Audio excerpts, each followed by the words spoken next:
नमस्कार, news for nation देख रहे हैं आप। मैं हूं आपके साथ रश्मि। राज्य सरकार ने अनलॉक 9 को लेकर गाइडलाइन जारी कर दिया है। बता दें कि ये अनलॉक 9 30 नवंबर तक प्रभावी रहेगा और इसके साथ ही कई सारी जानकारी राज्य सरकार की तरफ से दी गई है। इतना ही नहीं, शादी विवाह को लेकर अब भी जो प्रतिबंध है वो इसी तरह से जारी रहेंगे।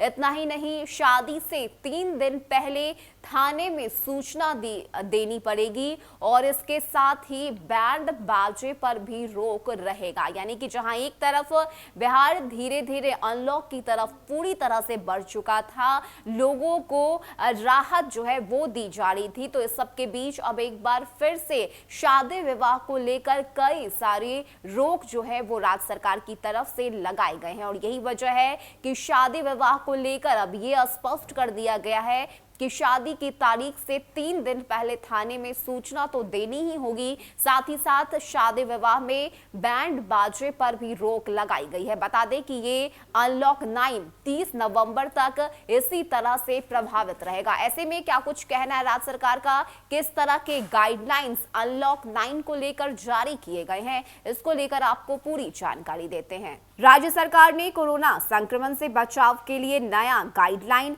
अनलॉक 9 जारी कर दिया है। अनलॉक 8 की तरह ही अनलॉक 9 में पाबंदी और बचाव के उपाय तय किए गए हैं। अनलॉक 9 एक सप्ताह यानी 23 से 30 नवंबर तक प्रभावी होगा। शनिवार को क्राइसिस मैनेजमेंट ग्रुप की उच्च स्तरीय बैठक के बाद यह निर्णय लिया गया है। इसके बाद इस बारे में विस्तृत निर्देश जारी किए गए। पूर्व के गाइडलाइन की तरह विवाह समारोह का आयोजन कोविड प्रोटोकॉल के तहत किया जाएगा। शादी समारोह और श्राद्ध कार्यक्रमों पर कोई पाबंदी नहीं रहेगी, पर विवाह समारोह के दौरान बारात, जुलूस और डीजे की अनुमति पर रोक कायम रहेगा। विवाह की पूर्व सूचना स्थानीय थाना को देनी होगी। कम से कम 3 दिन पूर्व थाना को इस संबंध में सूचित करना होगा। वहीं श्राद्ध कार्यक्रम में भी कोविड प्रोटोकॉल का पालन करना होगा। डीएम को अधिकार दिया गया है कि वह स्थानीय परिस्थितियों के अनुसार प्रतिबंधों को और सख्त कर सकता है, पर इस गाइडलाइन को कम नहीं कर सकेगा। इसके साथ ही सभी प्रकार के सामाजिक राजनीतिक आयोजनों की पहले से अनुमति लेनी होगी। धार्मिक स्थल भी सामान्य रूप से खुलेंगे। Cinema hall, club, gym, swimming pool, restaurant का संचालन 50% की क्षमता के साथ होगा। बता दें कि कोरोना के बचाव के उपायों के साथ दुकानें और प्रतिष्ठान सामान्य रूप से खुलेंगे। गाइडलाइन के तहत दुकानों में मास्क पहनना होगा, सैनिटाइजर और सोशल डिस्टेंसिंग भी रखनी होगी। टीका ले चुके को ही काम पर रखा जा सकता है।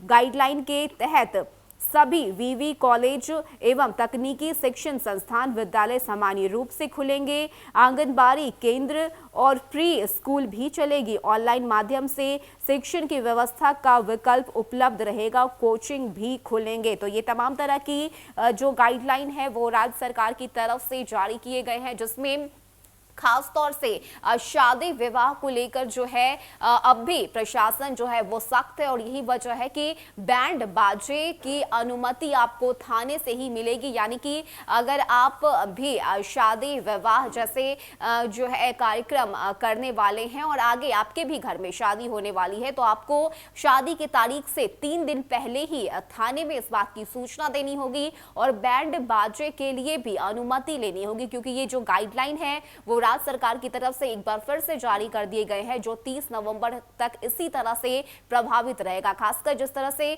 कोरोना संक्रमण को कंट्रोल में करने की बात राज्य सरकार की तरफ से की जा रही है, इसी को देखते हुए एक बार फिर से ये अनलॉक 9 को लेकर गाइडलाइन जो है इस वक्त राज्य सरकार की तरफ से जारी किया गया है।